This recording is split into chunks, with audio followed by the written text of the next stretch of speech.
En plus de prendre les personnes âgées, le Covid nous prend les sujets. Il y a peu de sujets intéressants hors Covid, et comme le Covid est traité et surmédiatisé, je préfère le laisser à d'autres.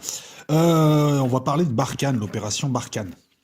Voilà, un sujet géopolitique et militaire. On va essayer de livrer une analyse, puisqu'il y a peu, là. Il y a, que je ne dise pas de bêtises, le 15, du 15 au 16 février, il y a eu un sommet au Tchad, à N'Djamena, sommet du Tchad qui a regroupé la France, l'un des principes, le principal acteur dans la zone sahélienne qu'on appelle BSS, hein. Il y avait le G5 Sahel, c'est-à-dire les pays concernés, à savoir le Mali, le Niger, le Burkina Faso, le Tchad. Est-ce que j'en oublie un parce qu'ils sont cinq? Je dois en oublier un, je vous le dirai après, la Mauritanie. Donc G5 Sahel, France, Tchad, N'Djamena, conférence au sommet, 15 et 16-02. Ça, c'est le qu'est-ce qui s'est passé. Ce sommet intervient un an après le sommet de Pau, et si vous allez voir sur la chaîne, une fois que le sommet de Pau s'était fait, enfin, après le sommet de Pau, j'ai fait une vidéo. L'idée à l'époque, c'était de rajouter des renforts. Le truc hallucinant, parce que depuis quelques années, en fait, nous avons des communiqués de victoire tous les jours, mais des incidents tous les jours. Il y a de plus en plus de victoires, mais il y a de plus en plus d'incidents et de plus en plus d'attaques, d'IED qui explosent.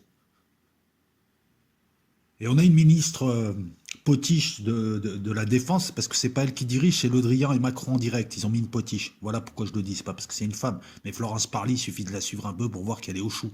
Et voilà, elle est comme Mireille Mathieu, elle est là où on la pose et elle dit ce qu'on lui dit de dire. Donc, tu as, ça c'est rigolo, tu as de plus en plus d'accrochages.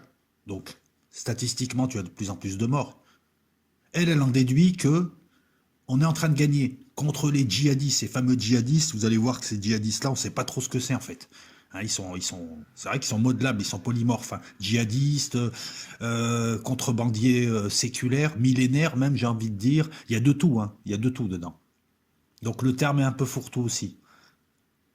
Donc cette personne-là, voilà, cette personne-là, elle te dit que plus il y a d'embrouilles, pour te la faire trivialement, plus il y a d'embrouilles, plus il y a de bagarres, que tu gagnes, et plus la situation est sûre.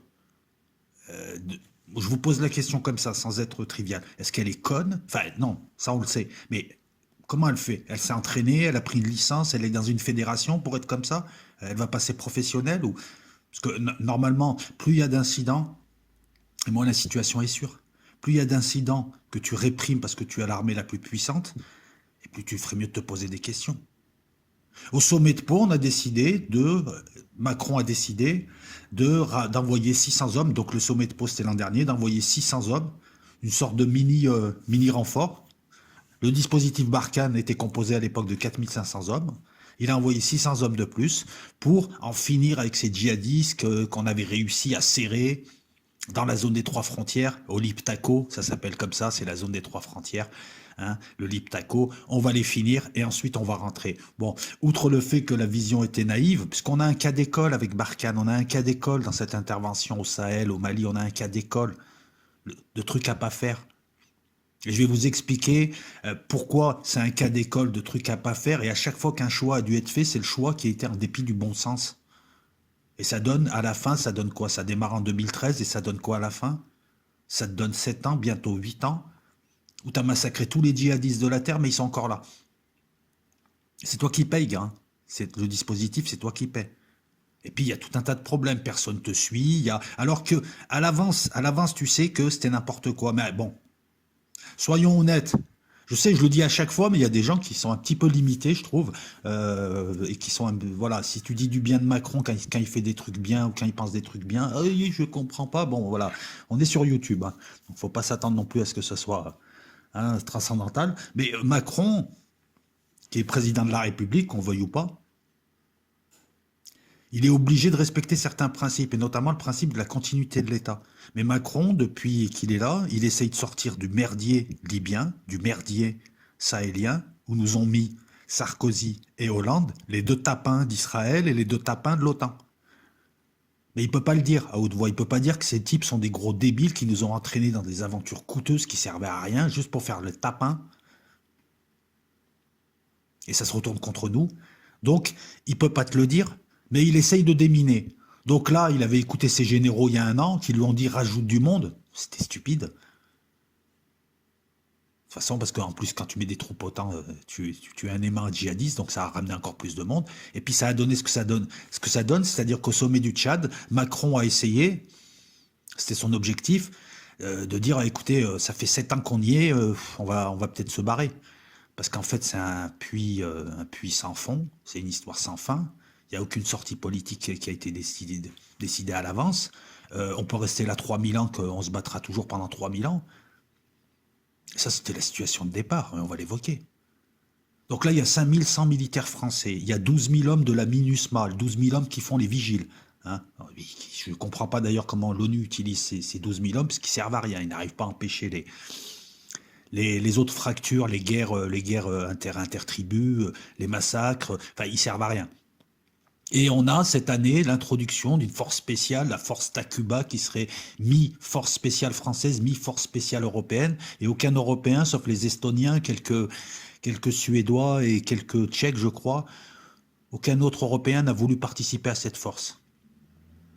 Et ça aussi, c'est un autre échec, c'est que, et ça montre bien que Sarkozy et Hollande ont été de sacrées merdes en géopolitique, et ils sont allés tapiner, c'est qu'il n'y a aucun pays européen qui veut aller en Libye, sauf les proches, hein, sauf ceux qui sont proches, qui ont des intérêts comme l'Italie, ou qui vont envoyer des troupes au Sahel. Parce que ce que la presse pipeau ne te raconte pas, c'est qu'ils disent tous, mais pourquoi vous êtes allés là-bas? Vous avez foutu le bordel, les crises de réfugiés, c'est vous avez foutu la merde. Sarkozy et Hollande ont foutu la merde. Et on y est encore. Donc Macron, toi, essaye de déminer tout seul, on s'en fout. Je te donne le contexte, hein. J'arrive au plat principal. Je te donne le contexte. Donc on a une création d'une pseudo-force Takuba avec 150 forces spéciales. Alors je vous mettrai une carte. La zone de jeu, on va appeler ça comme ça, elle est presque aussi grande que l'Europe. Tu as 12 000 plantons de l'ONU, tu as 150 armes à force spéciales, mais bon, les forces spéciales, c'est un outil de précision, c'est pas un outil pour... C'est pas des chasseurs militaires, c'est pas des... ouais, c'est pas un régiment de chasseurs, c'est pas de l'infanterie.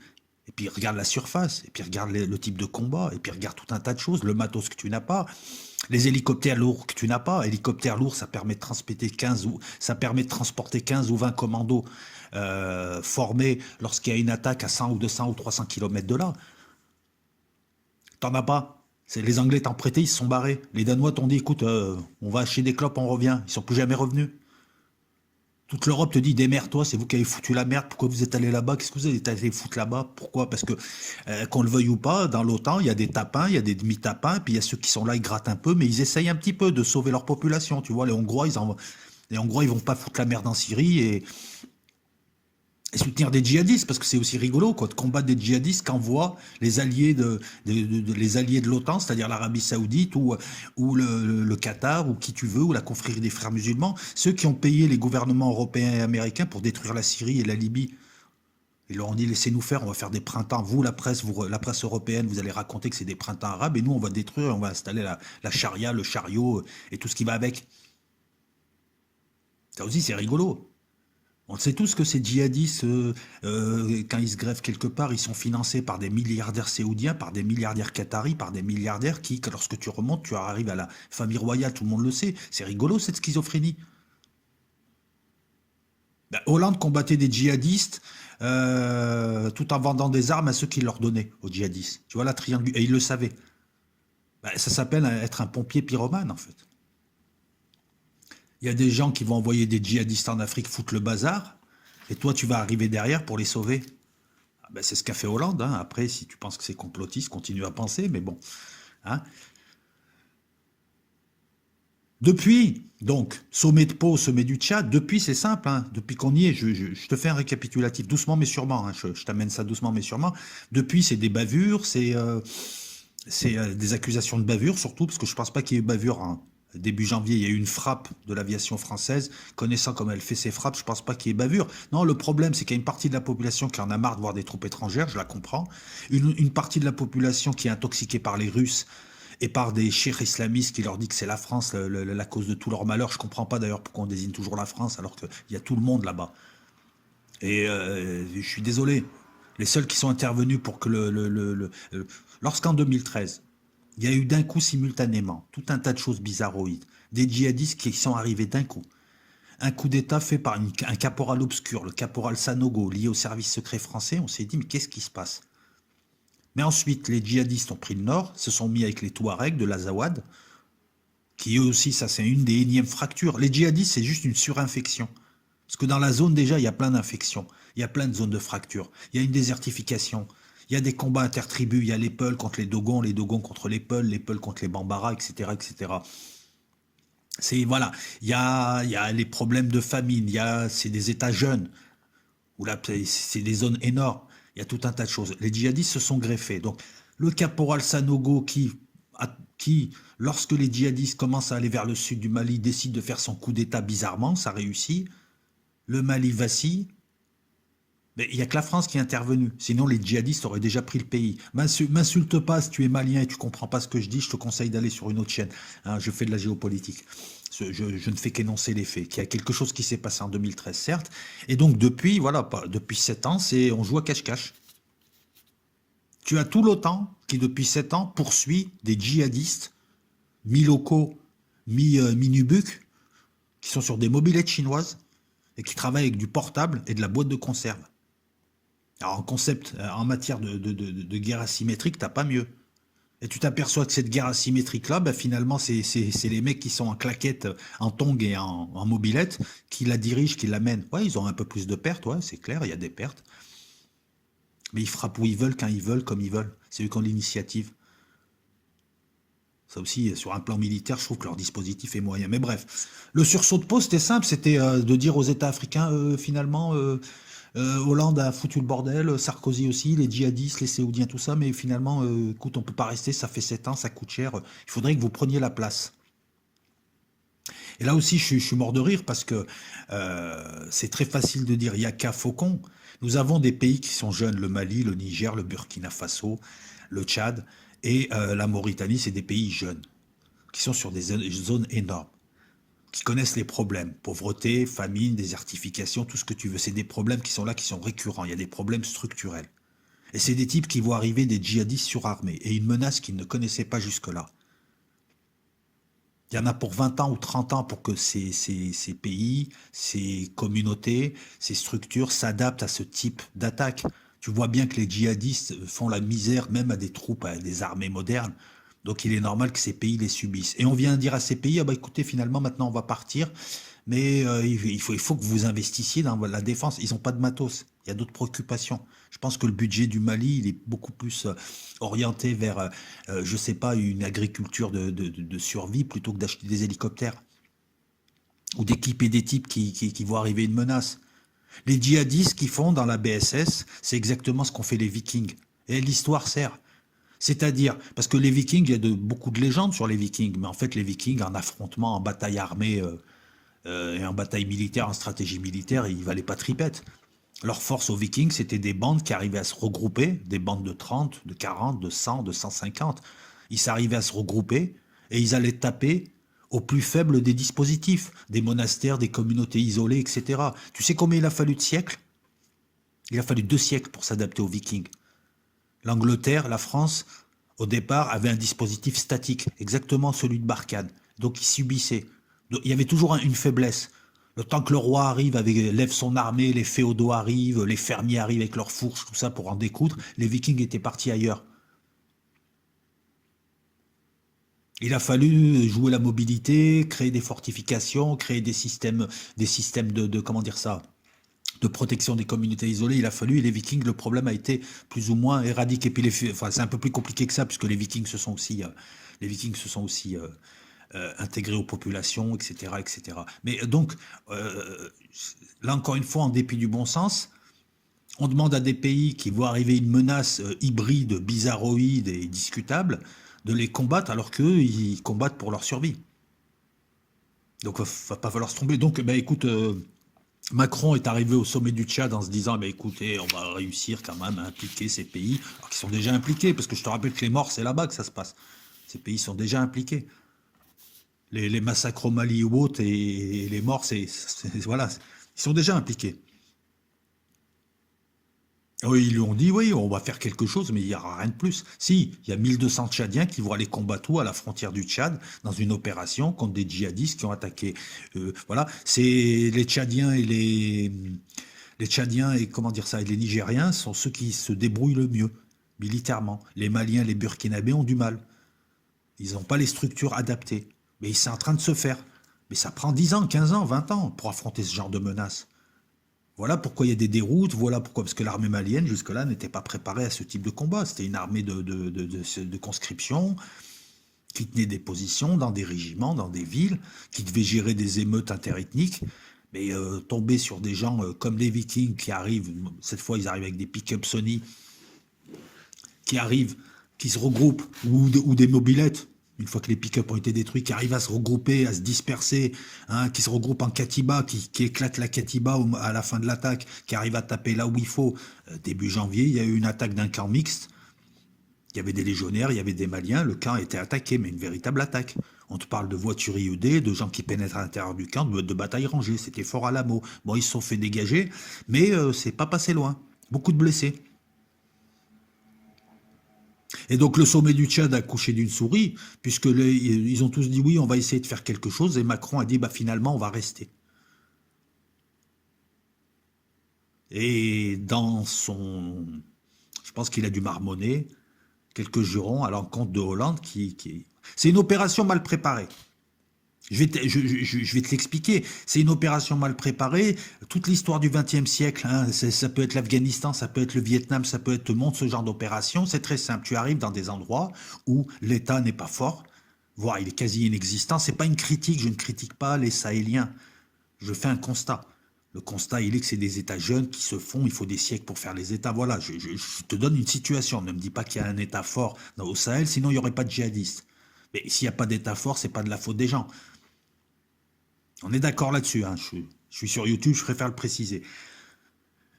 Tu sais que les djihadistes sont financés par tes amis saoudiens. Tu sais que le Sahel, c'est une zone où il n'y a pas d'État. Tu sais comment ça va se passer. Tu sais quel type de technique ils vont utiliser. Tu sais que si tu t'installes, tu vas être embourbé. Tu sais que tu ne pourras jamais les battre. Tu vas pas tuer tous les gens. Tu sais surtout que la BSS, c'est pas un million en vase clos.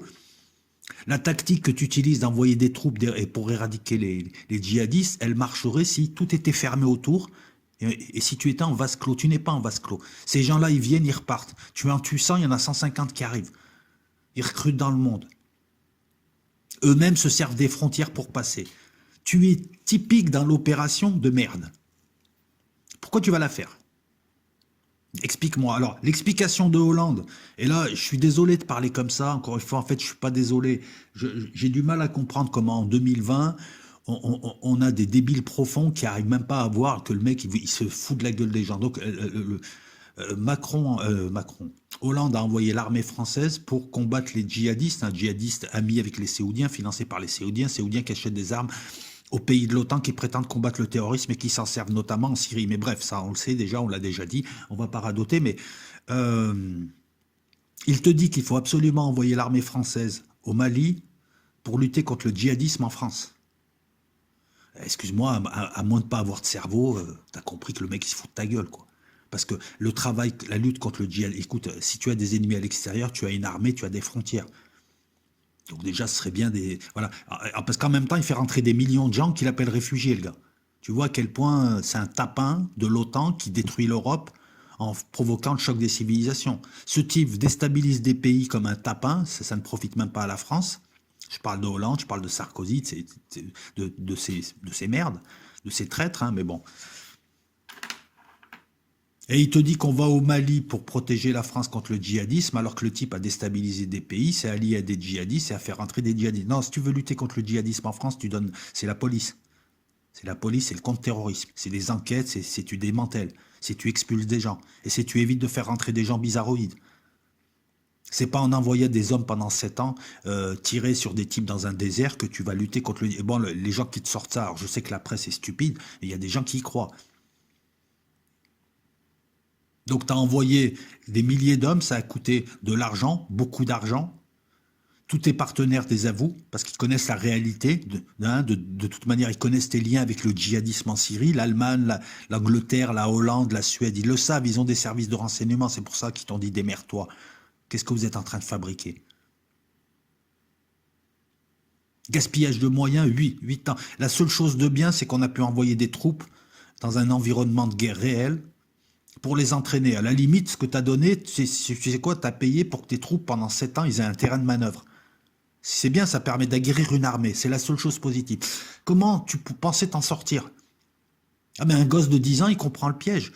Je suis dans un endroit où je vais être livré à moi-même. Les Européens veulent pas m'aider, ils me l'ont dit à l'avance. J'ai pas beaucoup de matos. Je vais devoir courir après des feux follets dans la nuit. Et dès que j'en tue un, il y en a 10 qui repoussent.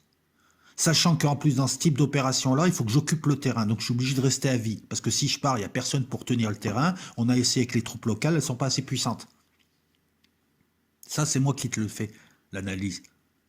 Tu as des conseillers à l'Élysée, tu as des conseillers militaires. Comment se fait-il que ces gens-là, systématiquement donc, choisissent les mauvaises solutions et tu te retrouves englué avec des justifications officielles ridicules? Voilà, les opérations se suivent, c'est des communiqués de 50 morts, de 100 morts, de 200 morts, on les a tués, on est les plus forts, les gars ils arrivent en mobilette, et ben écoute, entre Pau et comment dire, N'Djamena, c'est-à-dire entre l'an dernier et aujourd'hui, on nous a fait croire qu'il n'y avait plus de djihadistes, qu'ils avaient été usés, qu'ils étaient exsangues, oubliant de nous dire que ces types-là se réfugient hors frontières une fois qu'ils sont fatigués pour se reconstituer.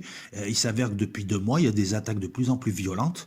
Ça se passe plus dans le Liptako, puisque l'armée française intervient dans une zone, eux, ils agissent dans une autre zone. C'est plutôt le centre du Mali. On est dans un échec prévisible et Macron, la seule chose qui vient de proposer, c'est on va sahéliser le conflit. Ça fait 7 ans que tu y es, ça fait 7 ans que tu essayes de former des troupes d'armées qui n'ont pas de matos, qui n'ont pas la volonté et qui s'adaptent à voilà. J'ai même pas envie d'incriminer les locaux. De plus, tu sais que, parce que là, en plus, ce qu'on ne te dit pas, et c'est en cela qu'on est gouverné par des nuls, c'est que quand il y a eu du répit pendant 1 an, quand il y a du répit dans certaines zones, c'est que les djihadistes s'implantent. Ils n'ont pas intérêt à ce qu'il y ait des combats. Et c'est comme ça qu'ils ont réussi, pendant que tu nous envoyais tes communiqués de victoire et tu nous faisais croire que la guerre était gagnée, ils ont réussi à s'implanter dans les populations locales, à créer des heurts entre tribus, à diviser pour mieux régner et ensuite à s'imposer comme police. Dans certaines zones retirées du Mali ou du Burkina, c'est eux qui font la pluie et le beau temps et la population les subit et elle est obligée de suivre. Donc il y a une implantation locale de ces gens et maintenant ils n'ont même plus besoin des milliards des Séoudiens, des cheikhs, puisqu'il y a du racket, il y a une économie locale. Au Mali, c'est eux qui s'occupent de certaines exploitations artisanales d'or, sinon ils délivrent des licences. Ces gens sont en train de s'implanter. Quand ces gens s'implantent en silence, Florence Parly vient faire la maline. Mais Florence Parly, si tu étais si forte, on n'y serait pas depuis 7 ans. Parce que là, c'est quelques milliers, 3 4 000 djihadistes qui tiennent des troupes de l'OTAN. Pas que les troupes françaises d'ailleurs. En échec. Dans une guerre qui a dû faire 4000 morts, je parle de militaires et de djihadistes, d'assimilés.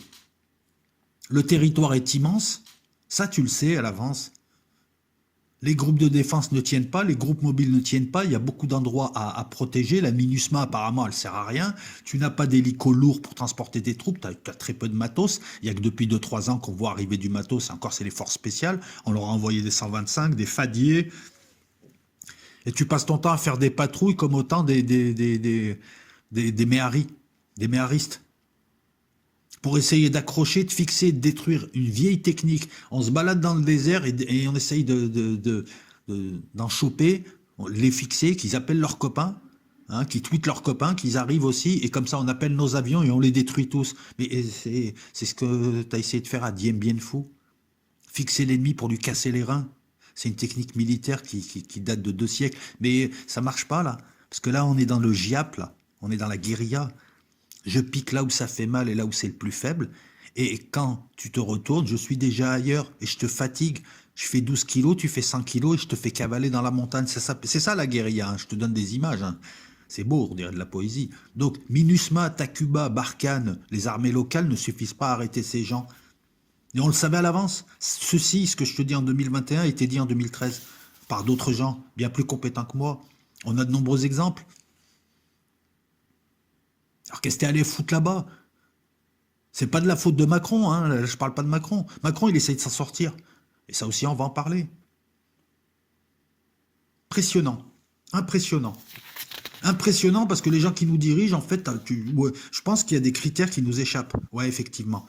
Mais des critères de tapin. Je pense qu'on a dû leur donner des ordres, on leur a donné un agenda. Parce que là, ils sont en train de mettre dedans leurs pays respectifs, enfin surtout Hollande et Sarkozy.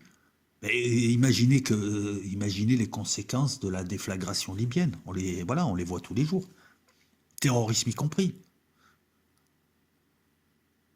Macron, lorsqu'il est arrivé, il est clair que si pour les analystes fins, pour les autres, je peux rien faire pour vous, on voit quand même que c'est pas tout à fait Sarkozy qui était le tapin de l'OTAN, ou Hollande qui était le tapin d'Israël. Hein. C'était le Parti socialiste et qui est tenu par le Likoud et tout. Voilà, on a vu sous Hollande. Hein, rappelez-vous la télé, rappelez-vous tout ce qui a été fait. Valls qui jappait dès qu'il voyait le début du quart d'un Likoudim. Macron ne peut pas lui reprocher ça. Il avait déjà tiqué lorsque le bandit du CRIF essayait de lui lever la main. Je n'ai aucun respect pour le CRIF, qui est une association raciste, communautaire qui ne représente rien et raciste. Voilà, de petites gens voilà, qui veulent se venger de l'histoire et qui sont des gros racistes. Voilà, donc je le dis encore une fois. Ça. Macron, lui, ça lui avait pas plu que le faux président d'une association ridicule essaye de lui lever la main comme si c'était l'arbitre qui décidait. On l'avait vu se raidir. Macron, en Syrie, il aimerait bien revenir. Il sait pas comment faire. Il y a des forces spéciales là-bas, mais elles travaillent à éliminer du djihadiste français pour pas qu'il revienne. Donc quelque part, j'ai envie de dire, c'est pour la bonne cause. C'est les seules troupes qui restent. Macron en Libye, il aimerait bien justement, voilà, nettoyer un petit peu la façade France qui a été salie par les deux larbins précédents. Et les deux larbins précédents, on les a tous élus. Hein. Mais on ne pensait pas qu'ils étaient comme ça. On ne s'attendait pas à ça. Comment faire? Parce que là, ce que tu vois, c'est une partie, si tu dézoomes un petit peu, tu vas voir que là, en fait, depuis 2013, on a vu l'apparition de l'arc djihadiste qui part d'Irak, qui passe par la Syrie, par le Sinaï, par la Libye, par le Sahel et qui descend jusque dans le golfe de Guinée, avec quelques métastases en Mozambique, en Somalie, au Yémen, et qui apparaît partout où il y a du chaos, comme un suppléant. Voilà, dès que tu as une faction qui essaye de libérer son pays, tu as l'adversaire qui est soutenu par les méchants, hein, qui ont des têtes de méchants, et tu as toujours Al-Qaïda. Alors, au Sahel, tu as plusieurs groupes. On a tout essayé. Ils ont abattu Droukdel, l'Algérien, Droukdel, le type qui dirigeait le GSIM. Il s'est fait abattre. Ils ont abattu la plupart des chefs. Les gars, ça repousse, vous le savez. Vous savez qu'on ne combat pas comme ça. D'ailleurs, on ne combat pas sur 3 jours ou sur 3 ans. Vous connaissez la zone, vous connaissez les problèmes structurels de la zone, vous savez qu'eux vont jouer, vous connaissez la technique. Comment vous faites pour vous faire avoir comme ça?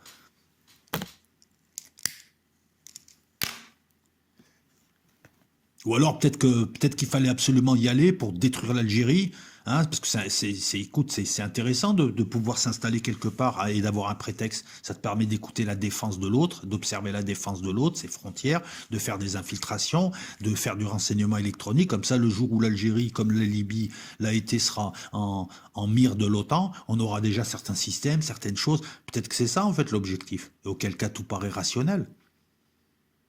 Peut-être que c'est ça, hein, Barkhane. Pour Hollande et Sarkozy, c'était peut-être ça. Trouver un prétexte pour s'installer en Afrique, foutre le chaos et en même temps espionner l'Algérie, puisque le verrou algérien, il est en ligne de mire, c'est leur cible.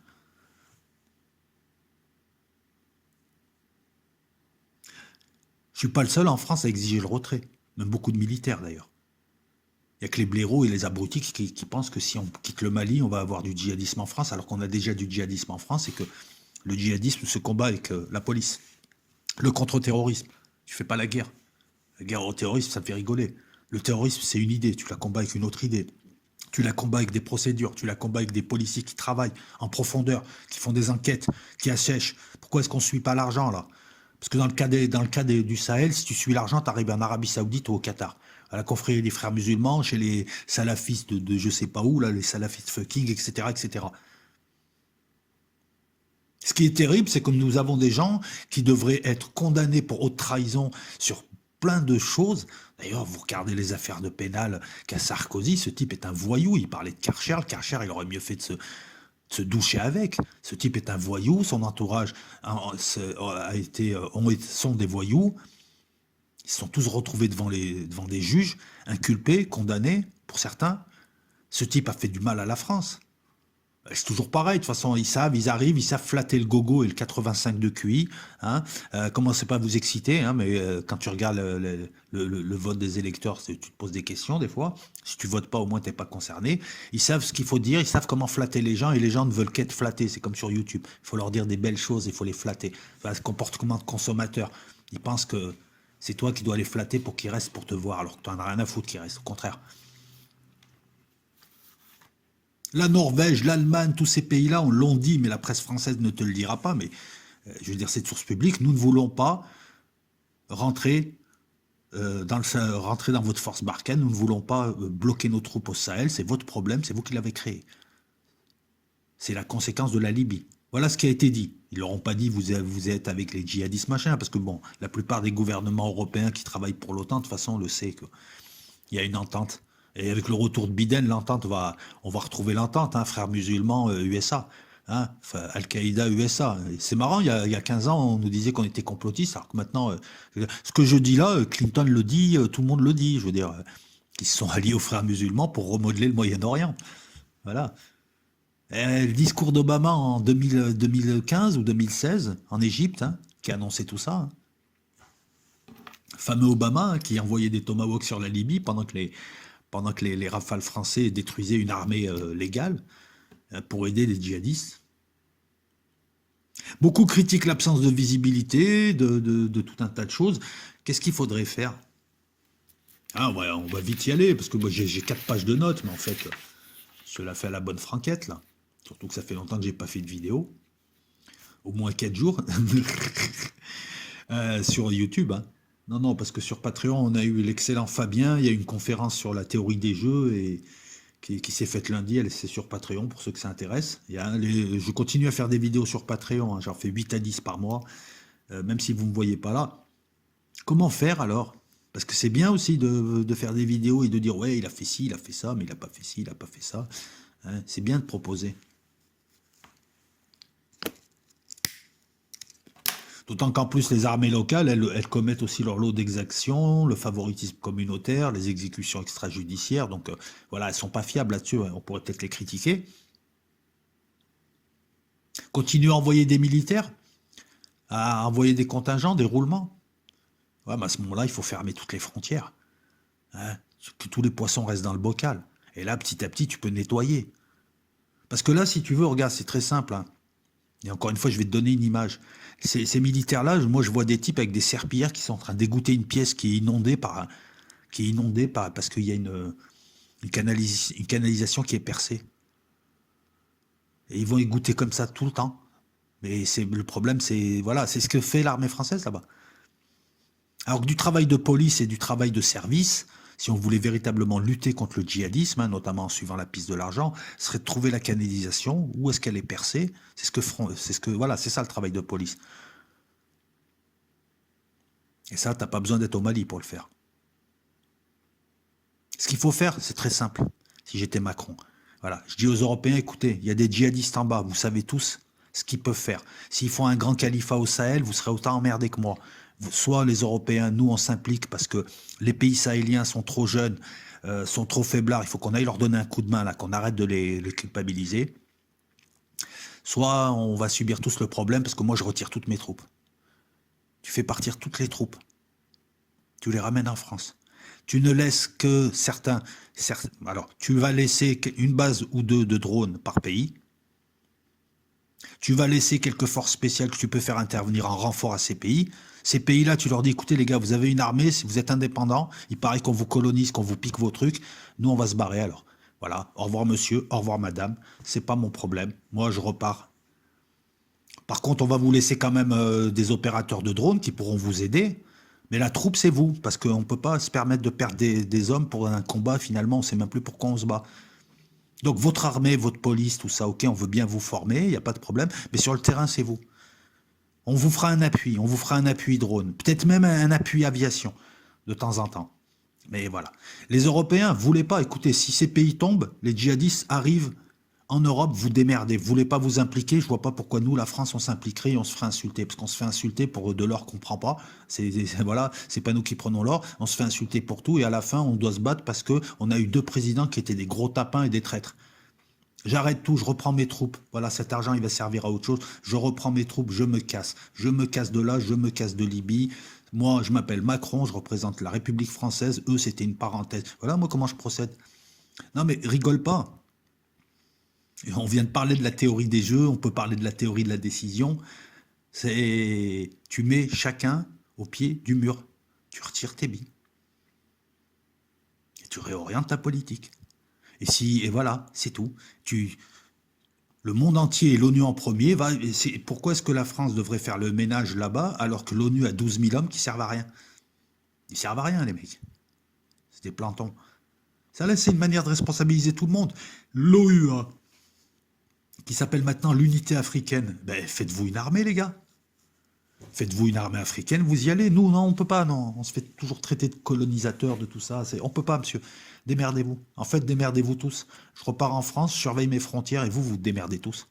On s'est bien entraîné, ouais, il n'y a pas de problème. De temps en temps, je vous enverrai 150 hommes pour les drones, les machins, on fera de l'entraînement. Mais là, ça coûte trop, ça coûte la peau du cul. Tu fais ça ou alors tu te fais financer totalement par les autres Européens. Vous voulez pas envoyer vos troupes? Pas de problème. Vous payez. Nous, on envoie nos troupes, ils iront s'entraîner en environnement de guerre. Voilà, voilà Macron, regarde, tu vas faire le sommet de Marseille, tu fais le sommet de la Blancarde, tu appelles tout le monde, tu m'appelles, et je leur explique, et tu retires l'armée. C'est aussi simple que ça. C'est ce que ferait un bon joueur. Parce que Macron et le gouvernement français actuel et le français moyen n'est pas responsable de la situation. C'est la folie de deux tapins.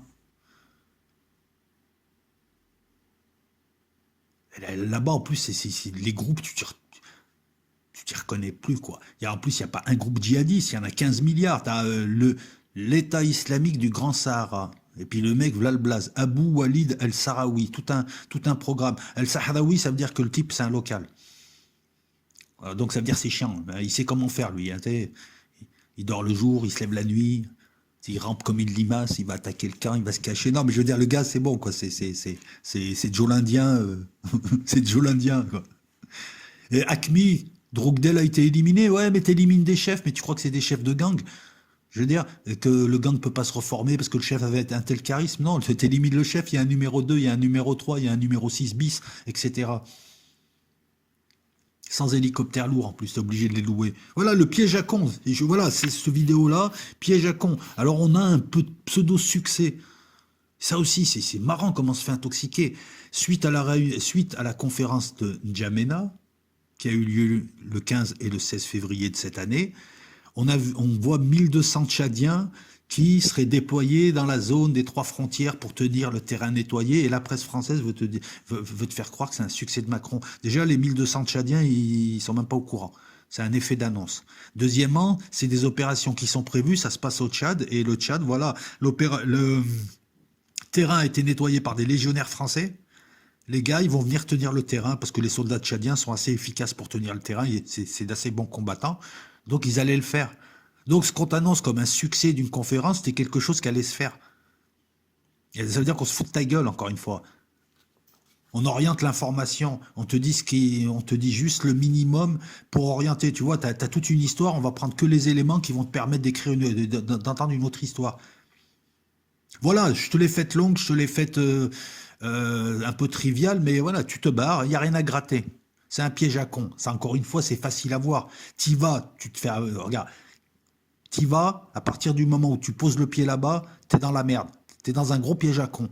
Comment t'en sors? Je parle pas de l'endroit, je parle pas des gens, attention. Je parle de la situation. Hein. Et puis, ça serait la Biélorussie, dans le même contexte que je dirais la même chose, on est d'accord. Hein.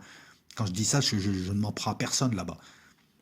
Voilà, encore une fois, les premières victimes, ce sont les Maliens, les Mauritaniens, les Nigériens, puis les 50 Français morts au combat, qui sont quelque part blousés, quoi. T'envoies des fils de France mourir, mais c'est pour rien. C'est même pas pour aider les gens là-bas. Ils savent même plus pourquoi ils sont là-bas, les mecs. Et les djihadistes, il y en a tous les jours. Je veux dire, c'est le robinet percé. Hein. Tu as beau venir avec ta serpillière, tu vas égoutter, tu vas écouter, puis tu vas être dégoûté après. Parce que quoi que voilà, aller envoyer les meilleures troupes usées, les meilleures troupes là-bas, usées du matériel là-bas, il y a rien à gratter, tu te fais même pas payer, c'est à perte. Faut être con. Pour un ennemi, en plus tu connais la structure, c'est la même, c'est le type de structure de l'Afghanistan, du Vietnam, de la guérilla. Tu vois bien qu'il n'y a pas. Avant même de mettre le pied là-bas, il fallait dire, écoute, moi je viens une semaine pour faire ça et après je me barre. Fallait fixer une sortie politique, fallait fixer des objectifs, fallait fixer une date de sortie. Il fallait faire une mission bien précise et pas être aussi ambitieux. Pour le reste, qui se démerde, pourquoi l'ONU, pourquoi l'Union européenne n'intervient pas alors dans ces trucs-là aussi? C'est marrant ça. C'est marrant ces pays comme l'Allemagne, toujours cachés derrière, qui font des économies. Ils vendent à tout le monde, mais ils veulent jamais envoyer leur armée, ils veulent que ça leur coûte rien. Tu sais, ils sont proches de leurs sous.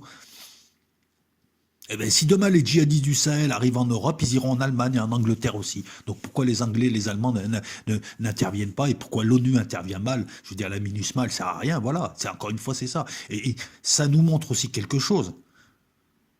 C'est que 60 ans ou 70 ans de foutage de gueule avec des pays qui tiennent le monde mais qui l'organisent pas et qui organisent plutôt la pauvreté, 60 ans de foutage de gueule contre l'Afrique, fait que maintenant, tu peux pas demander à des pays que tu as manipulés, tu t'es foutu de leur gueule, tu as joué sur leur matière première, tu as joué sur leur faiblesse. Je parle pas de la France, là, je parle de l'économie mondiale. C'est l'économie mondiale qui fout la merde. Voilà, je commence à en avoir marre de voir que la France est le bouc émissaire en Afrique alors qu'il y a tout un tas de gens qui... Je parle d'économie. Tu peux pas... Je parle des 5 grands du Conseil de sécurité. Vous avez, depuis 45, le monde dans vos mains. Vous en avez fait quoi? Et maintenant, vous vous étonnez de la faiblesse de certaines zones ou de certains États. Je vous rappelle, les amis, que pour le prix de quelques missiles intercontinentaux nucléaires, tu peux faire reverdir des pays et aider. C'est pareil, tout l'argent que tu as donné, tu l'as donné à tes potes avec des rétrocommissions. Tu n'as même pas fait en sorte que... Voilà, donc on ne peut pas critiquer l'Afrique si on ne critique pas le monde, cette économie diabolisée et tout un tas de gens qui ont fait que ce monde est monde. Donc, et tu peux pas non plus critiquer la France ou les militaires français ou pour ce qu'elle n'a pas fait. Surtout que là, en plus, c'est Macron, c'est plus Hollande, c'est plus... Si vous n'avez pas vu depuis le début que Macron n'a pas la même politique que Hollande et Sarkozy, qu'il est moins lié à l'OTAN, qu'il est beaucoup plus rentre-dedans face à l'Allemagne, qu'il joue beaucoup mieux face à Erdogan, et qui ne s'est pas prostitué pour le Israël de Netanyahou et de ses zélotes du CRIF.